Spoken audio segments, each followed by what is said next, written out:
નમસ્કાર, આ છે પ્રજાપંખ ન્યૂઝ, તમારા સમક્ષ એક દુઃખદ સમાચાર સાથે।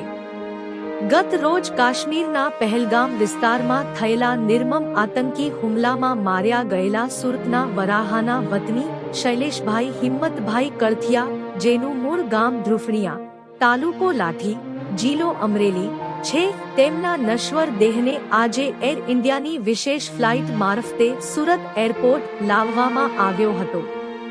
સુરત એરપોર્ટ પર એ જ શોકની લાગણી છવાઈ ગઈ હતી, જ્યાં દેશના મંત્રીઓ અને અધિકારીઓએ ભાવપૂર્ણ શ્રદ્ધાંજલિ અર્પી, જેમાં કેન્દ્રીય જળ શક્તિ મંત્રી શ્રી સી.આર.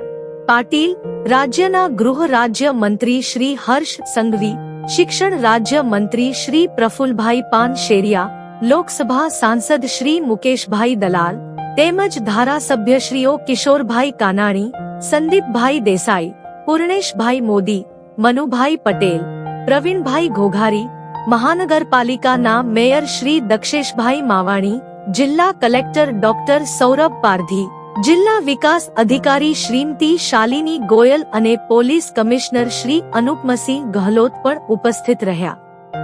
ત્યારબાદ તેમની અંતિમ યાત્રામાં પણ તમામ મહાનુભાવોએ શહીદના નશ્વર દેહ પર પુષ્પાંજલિ અર્પણ કરી અને પરિવારજનોને સહાનુભૂતિ વ્યક્ત કરી।